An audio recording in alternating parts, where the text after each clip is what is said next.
Welcome to For Book Lovers Only Live Radio, where we discuss amazing books written by talented authors. For Book Lovers Only Live Radio is a proud member of the Village Connector Media Network.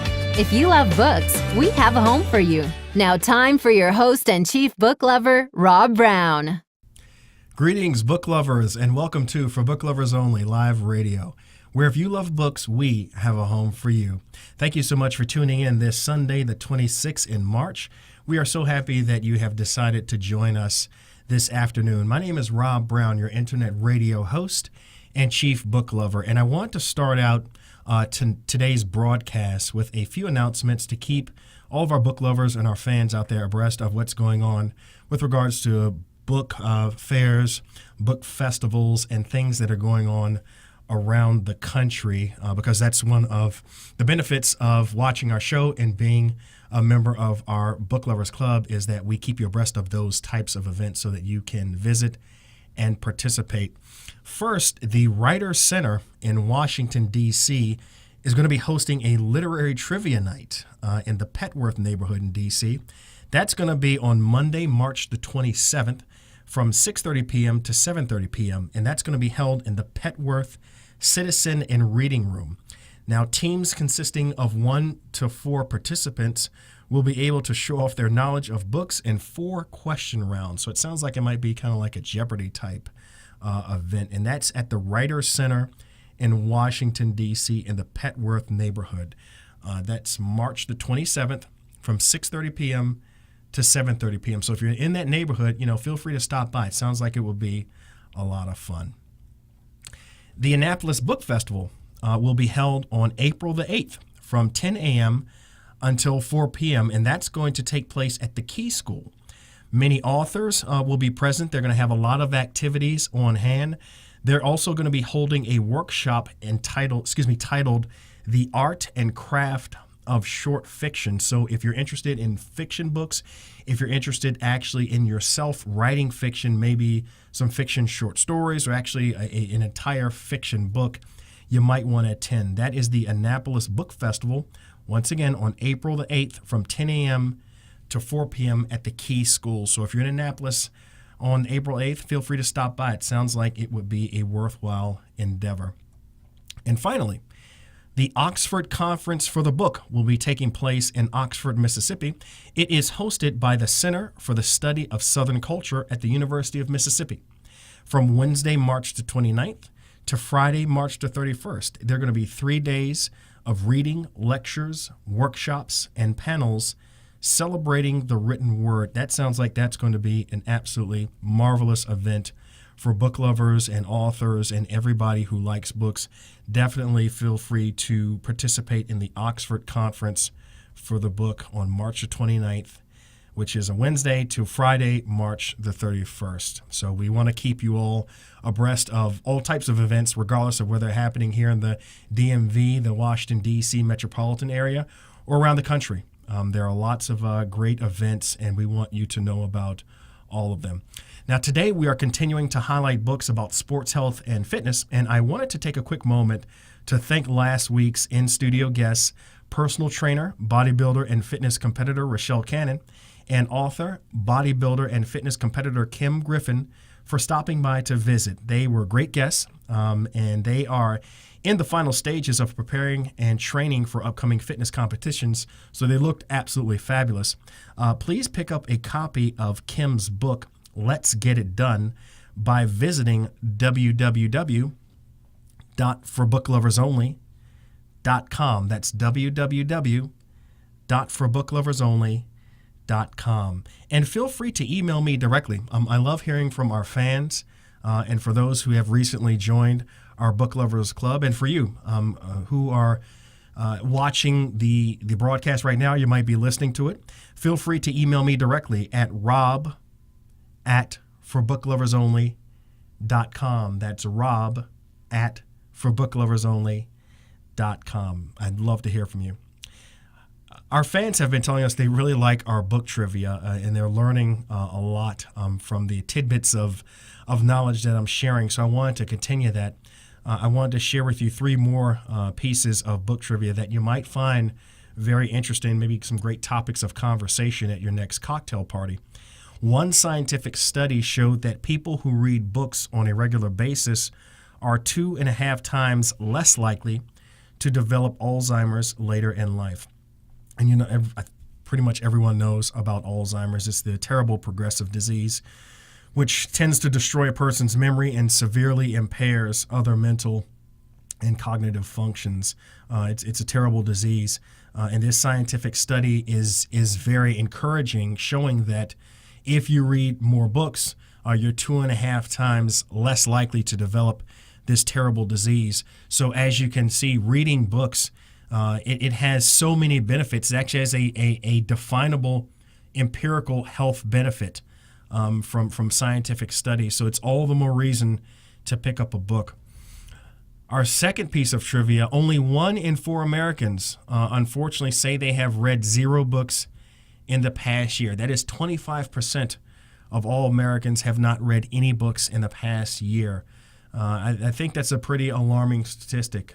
We at For Book Lovers Only Live Radio hope that people really start to embrace books. We hope they really start to embrace reading as a form of gaining more knowledge and enriching your life. And hopefully the 25% number will start to dwindle sooner rather than later, and more Americans will start to pick up books and start to read them. And finally, 1.2 million books are published each year, and out of those, only 2% sell more than 500,000 copies. So that's 98% of all books that are published each year sell less than 500,000 copies. Hopefully, because of the efforts of ForBookLoversOnly.com, we will encourage you to buy more of these amazing books that people are writing that have so much knowledge and so many things to share, not just knowledge to share, but just their creativity from the fiction novels that are out there that for whatever reason, people are not purchasing them. Just people have some great imaginations, and there are some wonderful fiction novels out there. And we hope that, a year from now, we can say that, 10% of books sell more than 500,000 copies, and those numbers start to increase year by year by year. So that is our book trivia for today. And I want to talk about our book for today, and I want to interview our guest soon. We're actually going to be calling her probably in the next few minutes. But before I do, I wanted to stop and take a quick broadcast ID.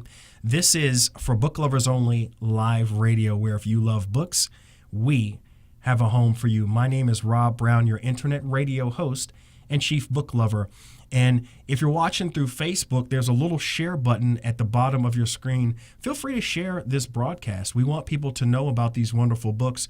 We want people to know about these extremely talented authors that are pouring their heart and souls into these books to educate the masses and to help them achieve whatever personal goals that they have. So feel free to share this broadcast with your network, your family, and your friends. Well, today's book and today's guests are our topics that we want to focus on. Today's guest is an energetic and engaging certified health coach. She attended Hallelujah Acres Health Ministry Training in Gastonia, North Carolina, and the Institute for Integrative Nutrition in New York City, where she was trained in more than 100 dietary theories and studied a variety of lifestyle coaching methods. She is a proud alumna of Capella University, and where she earned her doctorate in organizational management. She broke free from the standard American diet, which is known to do more harm than good, and set out on her journey to research food, diseases, and fitness. Now, she is an extremely active lady. As you can see, she works out at her local gym 4 to 5 days a week.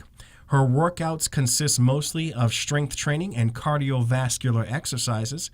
As a vegan, her diet consists of 85% raw, uncooked, and unprocessed plant-based foods, and 15% cooked plant-based foods. That requires a lot of discipline. And she has written a cookbook titled Kale, Yeah, It's Good. I love that title. Kale, Yeah, It's Good. No meat necessary. And her name is Dr. Brenda Bradley, and we are going to call her right now and have her as our guest on For Book Lovers Only Live Radio.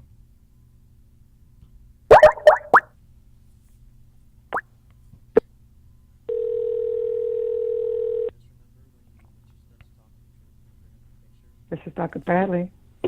Dr. Bradley, hi. This is Rob Brown at For Book Lovers Only Live Radio. How are you?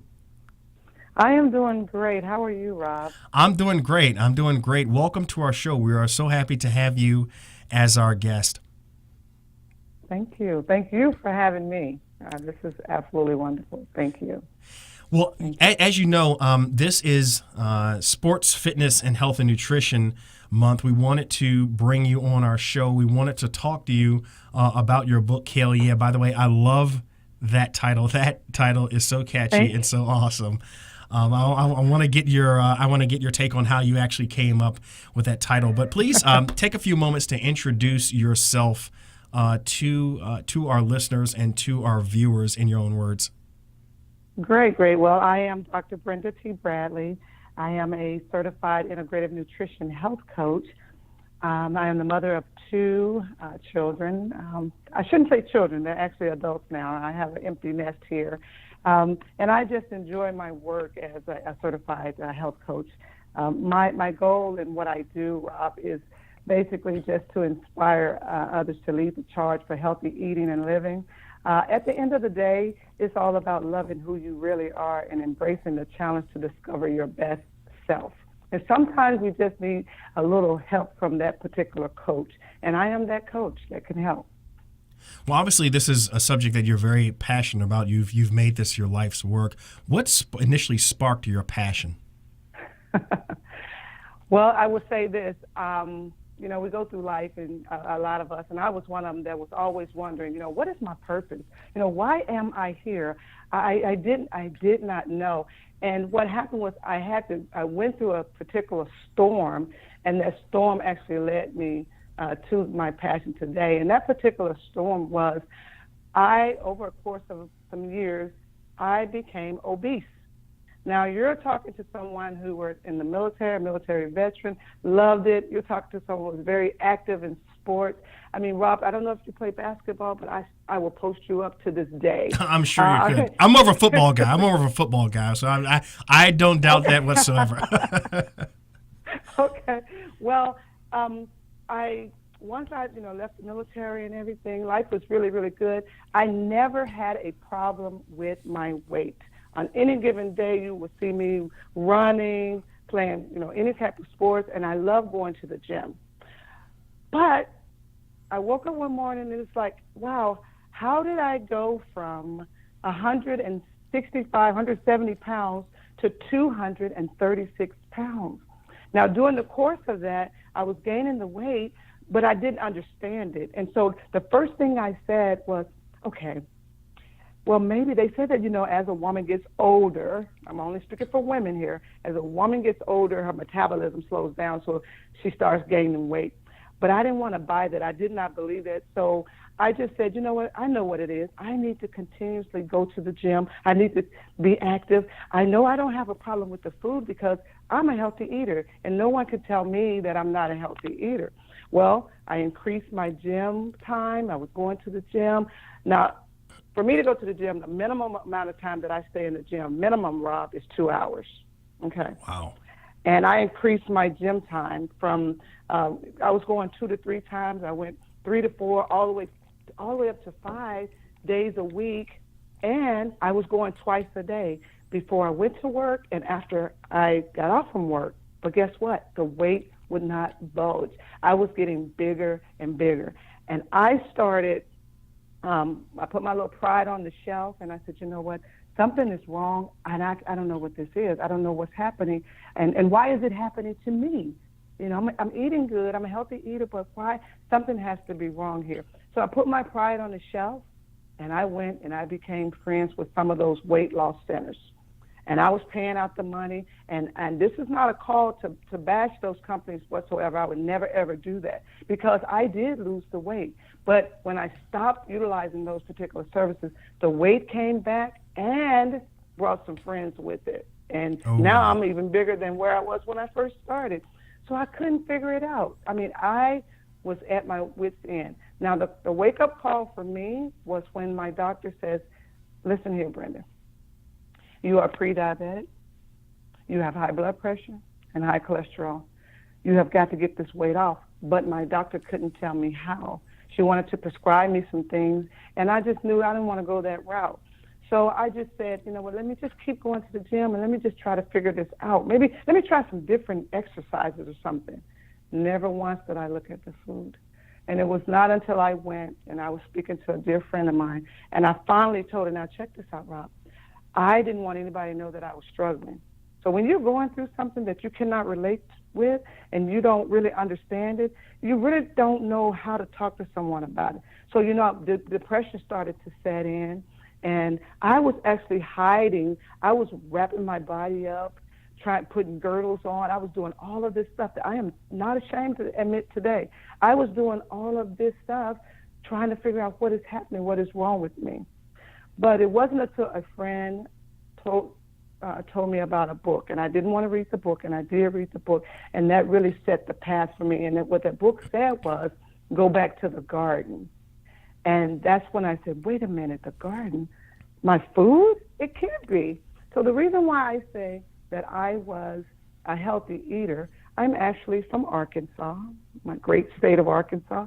And for me, for my mother to serve us fast food, that was a treat. My mother cooked our food from scratch. And so I equated that to, that's got to be, you know, healthy eating, because we weren't going to restaurants or anything like that, and we didn't go to fast food a lot either.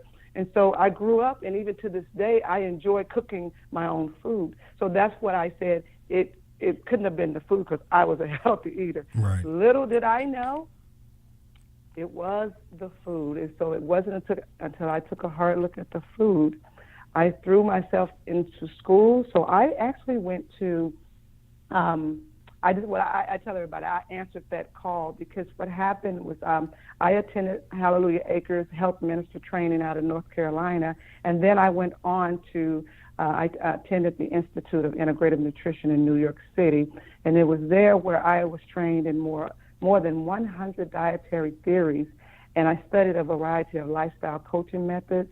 And that's what really got the ball rolling. So when I took a hard look at the food and I started understanding what was going on today with our food supply, that's when I discovered, okay, this is it.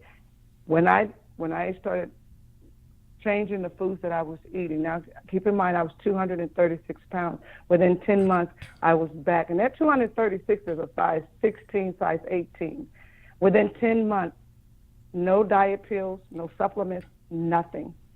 I lost all of my weight within 10 months. I was back in my size 10 where I belong. And I'm still there today after over 5 years now. It's been over 5 years. And I'm still eating the way that I'm eating. And that is a plant-based diet.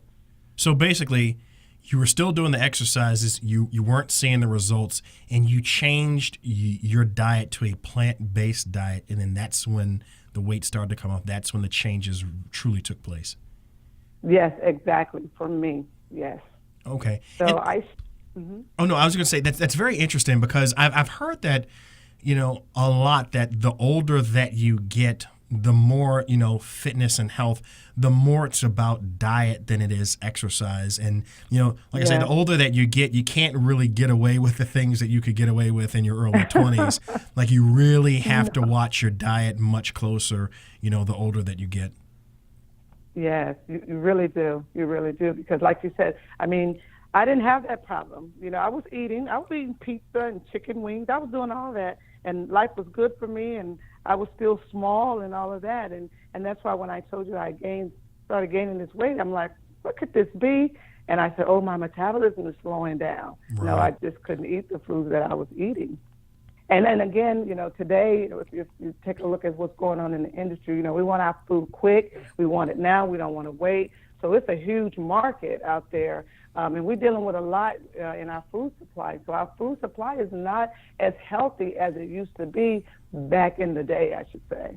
Right, because there's just so many processed foods that are so readily available that it seems like every time you turn around, there's a new fast food restaurant that's popping up in your neighborhood. So, you know, the proliferation of fast food and those types of processed foods are just basically everywhere.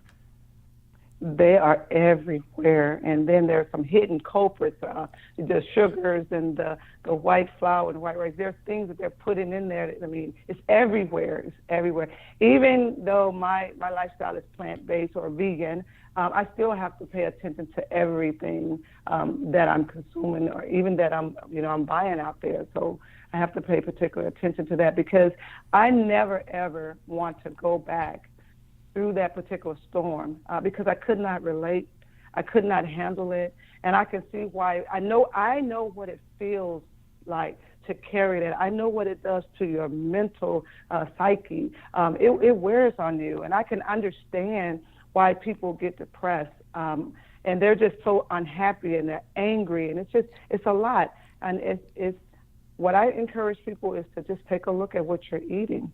Just take a look at it, and we can tailor that in such a way to get you back into the person that you were meant to be in the first place. Absolutely. Well, let's segue into your book, Kale, yeah, and I'm going to hold it up for our viewers to see the cover of your book. And obviously, I told you earlier, I love the title of the book, Kale, yeah. It's good, no meat necessary. Now, this is a cookbook. You have some really delicious recipes here. I'm going to name a few. Normally, I read from the books. I don't necessarily want to read the cookbook as far as like the actual ingredients and the instructions on the air, but I will tell our book lovers and our viewers and our listeners that you have things like spicy guacamole and make-it-yourself burrito bowls, black bean rice wrap, baked sweet potato fries, easy red beans and rice, and vegan chicken stir fry with vegetables. I mean, these are some really delicious recipes that you have. Cauliflower buffalo wings. So are these, how did you come up with these recipes? Okay, well, let me tell you about Kale, yeah, first, okay? How I came up with the name, if I could. So to keep from using the word hell, right, and the fact that I love kale. I mean, any given day you will see me eating. Kale is probably in my salad. I probably have a pot of cooked kale. And sometimes when I would eat, I would say, if it was really, really good, I was like, oh, this is so good, Kale. Yeah, this is good. So that's what happened. And then one day my best friend, she was visiting, and I told her that I need to come up with a name. I'm going to put some of my best recipes together, and I want to put it together in the form of a cookbook, but I need to come up with a name. And at that particular time, now my best friend is not a vegan, but here's the thing. When she comes around me, she becomes a vegan temporarily, because she eats what I eat, and she always tells me that it's good. So on this particular day, I had fixed some spaghetti, and she wanted some, and I had given her some, and she was like, Brenda, you know what? This is good. And I said, Kale, yeah. And then we both looked at each other and say, that's the name. Kale, yeah, is good. And then I said, oh, no meat necessary, because there's no meat in any of these recipes. So that's how we came up with the name of the cookbook. Okay. And I'm sorry, go ahead. So now you was asking me about the recipes. How did I come up with this? Yeah, how did you actually come up with the recipes? This is basically like kind of trial and error. You just experimented in the kitchen?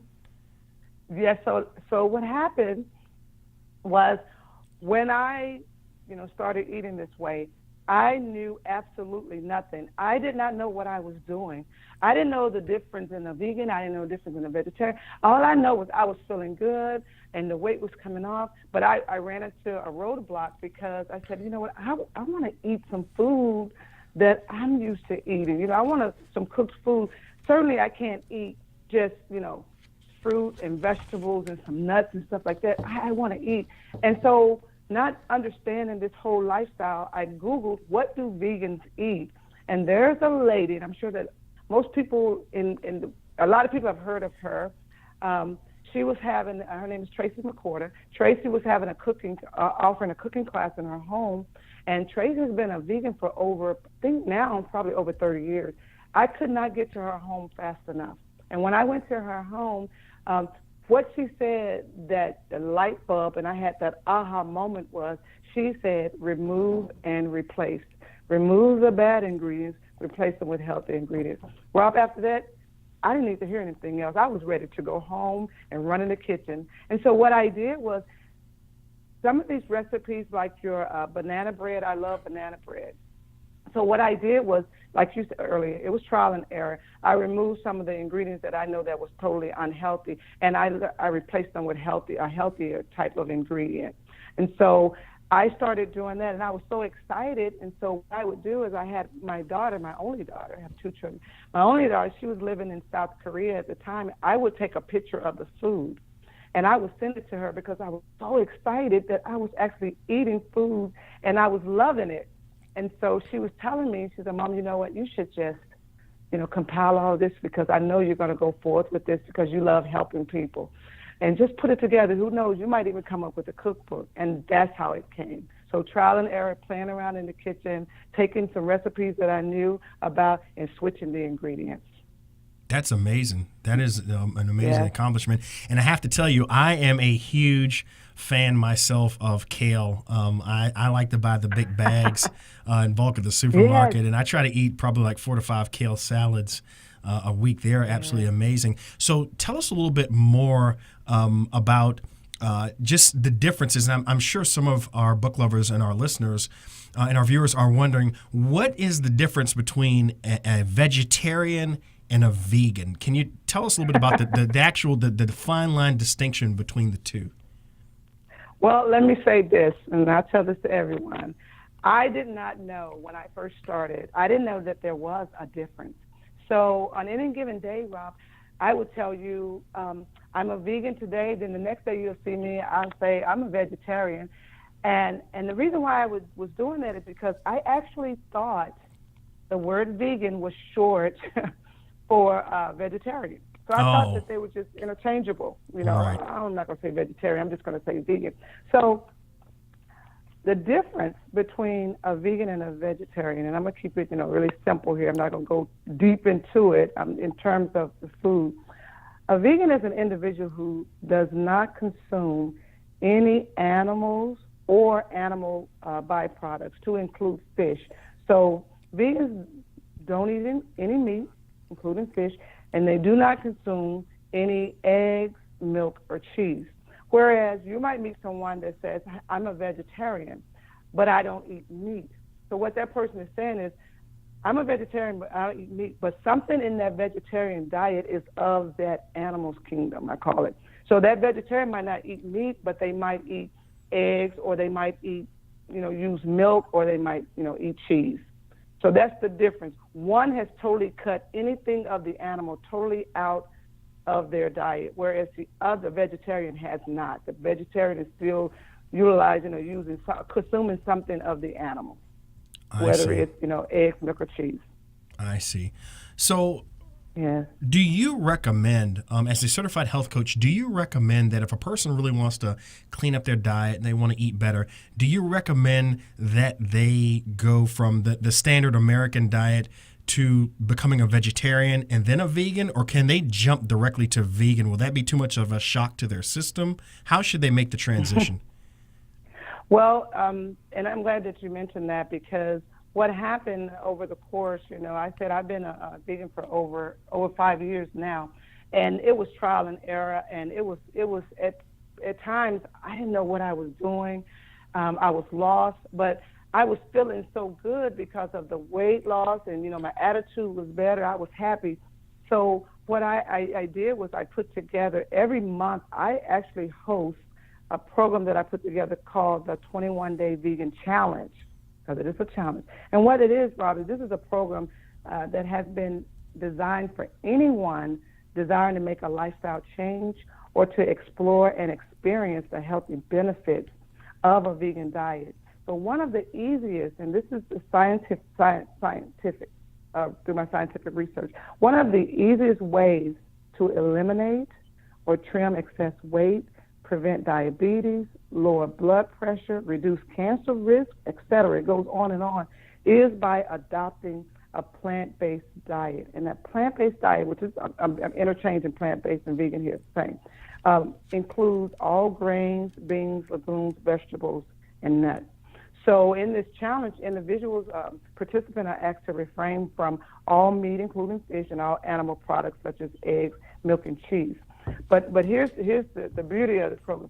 If I tell you to remove something or ask you to remove it, I'm actually going to replace it with something else, because you don't want to just remove something and not replace it, because then you set yourself up for failure. For example, if I say, Rob, you know what, we're going to remove that white rice, but I'm going to give you can eat this brown rice or this quinoa, so I'm not just going to leave you hanging out there. So I recommend that people, would take the challenge, and because in the challenge, as a health coach, my job centers around educating the client about healthy eating and healthy and lifestyle choices. My goal is to help the client to develop and to set goals that are within their means. So I tell a lot of them, just give me 21 days, because I'm giving them the necessary tools that they're going to need once they leave the program. Now, here's the other thing to that is, I know, and everybody else knows in the world, everybody is not going to be a vegan. Everybody's not going to be a vegetarian. But the beauty of the program is at least you're educated. You come out knowing more that you did before, that you can actually say, you know what, let me get rid of these certain flours or caffeine or sugars and stuff like that. Let me replace it with a more healthier. And I do get some of the participants say, you know what, I feel great. However, I'm going to incorporate fish back into my diet. I can't believe how great I feel. So yes, when you go through the program, some of the things that you can expect is the body will immediately start to detox. And I teach all of that, and I say these are the signs to look for. But after the first week or so, you're smooth sailing after that, and life is good for you. And then the healthy benefits, like I tell everybody, some of the healthy benefits of it, and the testimony, I have lots and lots of testimonies to prove this, is mental clarity, weight loss, better skin, more energy. Everybody gets excited about that. And the list goes on and on. And I can imagine that after the 21-day, there was a 21-day vegan challenge. After that, it's not like people want to go back after the 21 days and start eating pizzas and burgers. They're like, wait a minute, let's go ahead and carry this far past 21 days. And this is a really encouraging book, because when you look at the recipes in this book, and you have a lot of pictures of the dishes here. I mean, they look absolutely delicious. I mean, they are mouthwatering. It's not like, I think a lot of people, they have the misconception that if they change their diet to a vegan diet, then they're basically going to become a cow and go in a field and graze and just eat grass all day. But you really show that, becoming a vegan can be a very, not only just rewarding lifestyle with regards to your health, but it can be exciting, because these recipes look absolutely just scrumptious. It's absolutely exciting. And what I do also is I have a private Facebook support group. So when an individual joins the challenge, and they're immediately, if they're on Facebook, I add them to the support group. And so they're in there with like-minded people that are doing the same thing. And, when you have that type of support, it makes it a whole lot easier, because you might just be the only one in your household that going through this particular challenge. And then you have someone that you can talk to. And because this is my passion, I make sure that I am available to them at any given time. Because I know what they're going to go through. I know what they're going to experience. And so it's just, this is my passion. And I am so thankful that I was chosen, and that I didn't say no, and that I was obedient, and I answered that call. And you are a tremendous resource to the people that you are of service to. Now, as we wrap up this interview, I want to ask you just one more quick question. For those who are vegans right now, or for those who are considering becoming vegans, what type of reception can they expect when they go into their local restaurant that they've been going to for months and years, and they tell the waiter or the waitress, like, listen, I've adopted a vegan lifestyle. I really need to know, what's in the foods, and, what choices on the menu are vegan friendly. Is it challenging for a vegan to eat out with with their family and friends and still maintain a vegan lifestyle? Is like, if you're going to become a vegan, just kind of say bye to the restaurants? That is not, you're not going to say goodbye to the restaurant. Now, I will tell you there is a shift. There has been a shift, and it's still happening. When I became, started eating this way and this lifestyle, at the time I was one of the people that said, "Wow, this is a little expensive." So now what is happening, Rob, is that a lot of people are trying to take matters in their own hand and get healthier because we are sick.